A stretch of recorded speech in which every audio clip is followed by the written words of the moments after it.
These have been really fun so far, so we're doing another one. Today, I am going back into the community tab and going over your COD Zombies hot takes. Some will be good, some will be bad, some will be just outright stupid. This is the third episode in this series. If you haven't seen the other two, I'll put the playlist at the end of the video. And just a forewarning, in case this video ends up sucking because this audio is terrible, this is the first video I'm recording with a new microphone, and right now I'm working out the kinks. It should sound okay, but honestly, either way, it's definitely an upgrade from my last one. I'm not gonna waste any more time because we got 112 comments here. So we got a lot of hot takes to go through. I'm probably not gonna get to every single one in this video. So if you guys wanna see another hot takes video, make sure you drop a like and comment your hottest take down below in the comments. But with that being said, let's get into the first hot take, which is from ZachMain155, and he says, Die Rise is genuinely a phenomenal zombies experience. People simply don't want to put the effort into learning it. So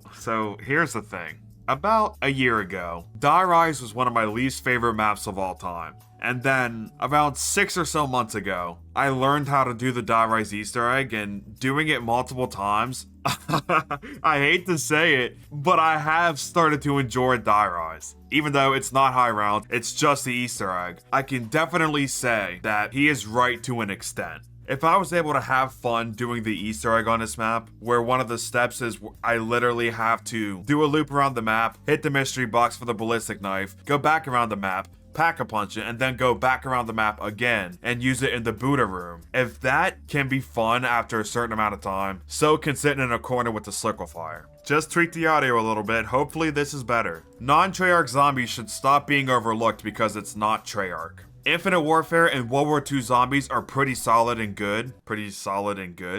What? But Exos is decent. I agree with this. Matter of fact, this was a hot take that I had in one of my videos, like 3 years ago or something. I'll put a short clip in right now.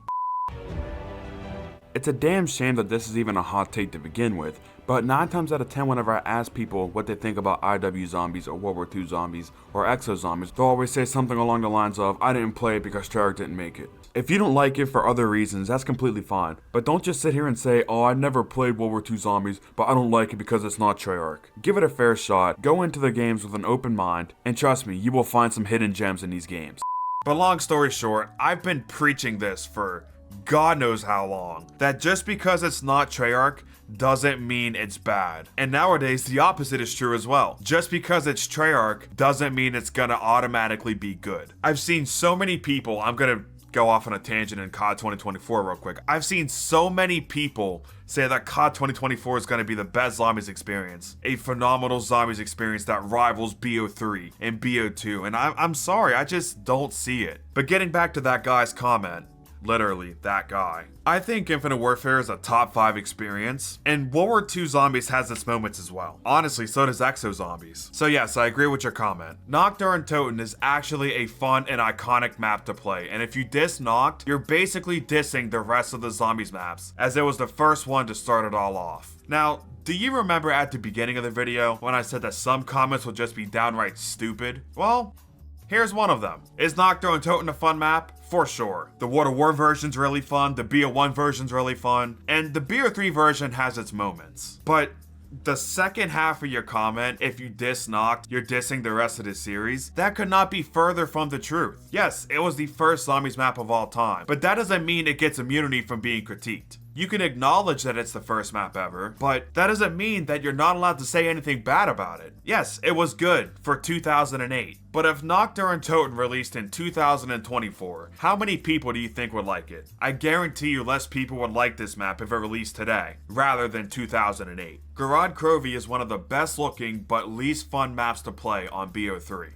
Honestly, I would have agreed with this in the past, but nowadays, Gorod Krovi is one of my favorite maps to play in BO3. The Easter egg is one of the only Easter eggs in BO3 that I still enjoy doing, just because I've done the rest of them countless times, so they're kind of boring to me at this point. Gorod Krovi still has some difficulty to it. And honestly, at least on PC, Gorod Krovi is one of the worst looking maps in BO3. Like, Rev looks better, Eisendrache looks better, Shadows looks better. You could probably say that Zetsubo and maybe the Giant look worse than Gorod, but it still is a pretty good looking map. The worst thing about modern zombies to me are the Easter egg songs. Those are always some of my favorite things about a new map, and hearing a sample of what the next Easter egg song was so cool to me as a kid, especially since they were my introduction to rock and metal. And as someone who was living in a Hispanic Christian home, that sound and tone was completely new to me. I feel like the last original one was Snakeskin Boots, and after that, they were all either mid or garbage. Also, stop hating on Cold War, people. It's just great fun, back to basics. Don't worry about the stories or multiple timelines, hours of lores and universes,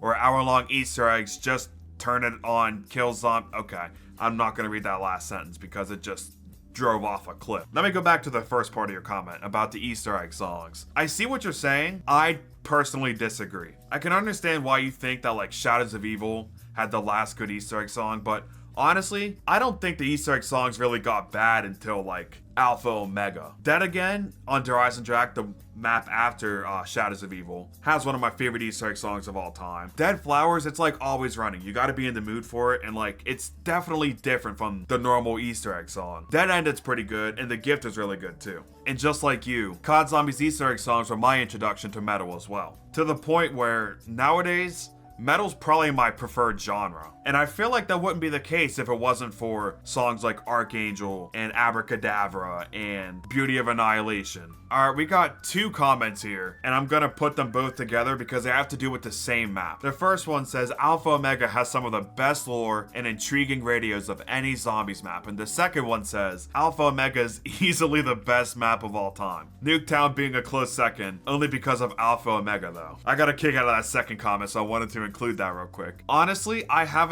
really listened to the lore in Alpha Omega. I just haven't really cared to, you know? All the lore that I need, I get from the Easter eggs. At least back then I did. Nowadays, that's borderline impossible, but maybe one day I'll go listen to the Alpha Omega lore. We'll see. World War II zombies have the hardest Easter eggs ever. They're not the most complex Easter eggs, that definitely goes to BO4, but in terms of pure difficulty, on a map-to-map average in that game, probably, yeah, you're probably right about that. The Final Reich's hardcore quest is fairly challenging. The Darkest Shore, I've said it time and time again, it's an unfair mess, but it's definitely difficult. Shadow Throne's a pretty hard Easter egg. The Tortured Path is really hard because you have to do like 25 steps across 3 maps, back to back, and if you fail one step, then you have to restart the entire thing. Really, the only easy quest in that game is the Frozen Dawn, and that's only because you can cheese the boss fight. Buried isn't in the top 20 easiest maps anymore for high rounds. To be honest, it never was. People that say that Buried's high rounds are easy have literally never done high rounds. They've never made it past round 50. Once the paralyzer falls off, you literally just have to start jumping around the map with the paralyzer like it's your exosuit and repeatedly grabbing traps every like 10 to 15 seconds because that's the only way to kill zombies. Before round 50, for sure, it's one of the easiest maps ever, but after round 50 or 60 or whenever the paralyzer falls off, it's pretty difficult for high rounds. Every BO3 zombies map is easier, mostly due to gobblegums. The sky is blue, okay. Every BO4 zombies map, you can just abuse the perk combos in addition to the Helion Salvo and elixirs and be fine. Yeah, you totally can. And that's one of the things I like about BO4. I know everyone hates the perk system, but it legitimately gave you more ways to play zombies than the old perk system did. That is not a hot take, that is a fact. With the BO4 perk system, you can get to round 100 melee only. You can customize your perks so you're really strong when camping, or you can set it to where you're really strong when you're training, or you can slow the zombies down whenever you feel like it, or get like a mini zombie blood, or get a companion to help you kill zombies and drop you drops as well. With the perk system in BO4, there are so many different ways to play the game, and that's one of the reasons why I like it. Maybe not a hot take, but here I go. From best to worst, the zombies games are BO3, Cold War, BO2, BO4, BO1, Modern Warfare Zombies, and World at War. That is a hot take. This list is probably more controversial than my list is. World War II Zombies is miles above BO2. BO2 had Origins and Mob of the Dead, but the rest of the maps are garbage. I mean, Buried makes no sense. Die Rise is an elevator simulator. The small maps were just little custom maps. And what is even Transit? Bus Simulator? World War II had the Final Reich, Darkest Shore, Shadow Throne, and Frozen Dawn. All solid maps with good and challenging Easter eggs. Get used to the armor system and to the fact that it doesn't function like Treyarch Zombies, and you could actually see how underrated World War II is. No. I've played all the way through World War II Zombies multiple times, and every single time I go back and play that game, my opinion on it gets worse and worse and worse. Literally every single time I play that game. For Easter eggs. Playing the map casually is fine, I guess. Maybe on co-op they are, but on solo, no. I'm someone who thinks BO2 is overrated, but there's no way I'm gonna sit here and say that it's worse than World War II. That's insane. The Eisendrache is an overrated map, and I don't think it deserves a status as an undisputed top 3 map of all time. In fact, I would go as far as to say that it's the second worst or even the worst BO3 map. No. The Eisendrache is a masterpiece. Objectively, it is the best zombies map of all time. There is so much replay value. Both the main Easter egg and the side Easter eggs are all simple, yet kind of challenging at times, especially your first couple times doing it. And then you have so many cool tricks about the map, just with the bows alone, like the fire bow shortcuts, and the lightning bow shortcuts, and the wolf bow shortcut. There are just so many little things to learn about this map. And it's not something like Blood of the Dead where it's a learning curve. You might hate it at first, but the more you play it, the more you like it. The Eisendrache is fun, even on the first go, and the more you play it and the more secrets you learn, the more you will come to enjoy the map. 9 is boring. I never really liked it that much. The layout is uninteresting, there's not much to the map, the wonder weapon sucks, people say the gladiator arena, and yeah, that's fine, but honestly, I'd rather play Nacht or Shinonuma than 9, because at least they have good atmosphere. I do think 9 is boring, and I never really liked it either. Even going back to launch, I remember people were saying, because we were getting 4 maps on release, what order are you gonna play the maps? And everyone was like, 9, Blood, whatever, or Blood, 9, whatever. No, 9 was the very last map that I played. I played Voyage first, Blood second, Classified third, and 9 last. 9 never really clicked with me, honestly. It has its moments, but like you say, the layout's boring, the wonder weapon falls off a cliff in like round 50. A special round every 3 rounds is kind of ridiculous, and overall, the enemy spam on 9 is worse than any other Chaos map. But I'd still much rather play 9 than Shinonuma. I mean, let's not get crazy here. Water War is overrated. Nacht and Shinonuma get boring really fast. Verrückt innovated, but it's really carried by its atmosphere. I will say though, the weapons are fun to use and Derice is a top tier map. I agree. Water War is supremely overrated. Nacht's fun at times. Verrückt is still really fun to play in my opinion. Shinonuma, I just don't get it. Shinonuma sucks. Like, come on, let's be real. The original version sucked, and every single version, whether it be Chronicles, Vanguard, you name it, they all suck. They're all trash. And Derice is fun, but that alone doesn't make Water War like a top 5 experience.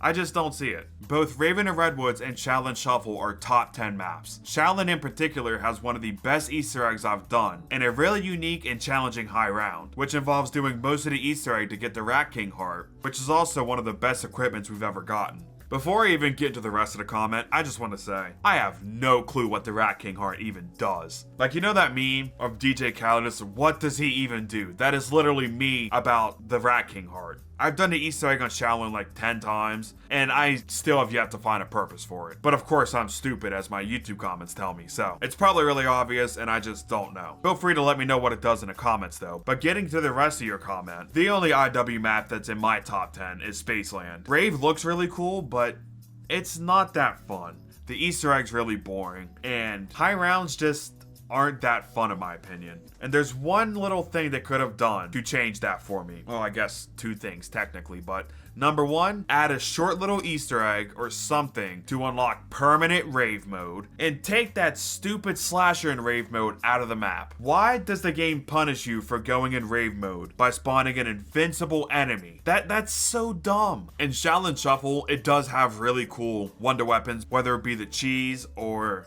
the katana or the nunchucks. They're all really fun, but you gotta remember, dude, the ninja zombies are on the map. The enemies that punish you for sprinting, and there's no spawn cap on them. They teleport right on top of you when you sprint and do 2 hits worth of damage. That's terrible design. Shaolin Shuffle is like Alpha Omega, where I honestly think if the Nova Bombers, or in Shaolin's case, the ninja zombies, just were not a thing, both maps would be so much better. Probably objectively be like top 20. But their sole existences totally and utterly ruined the map. And the final hot take in this video comes from Buckets2250. Zombies hasn't really felt like zombies since BO4. Cold War and on just feels like a slimmer version of what we used to get. 100%. I totally agree with this. I mean, this isn't really a hot take.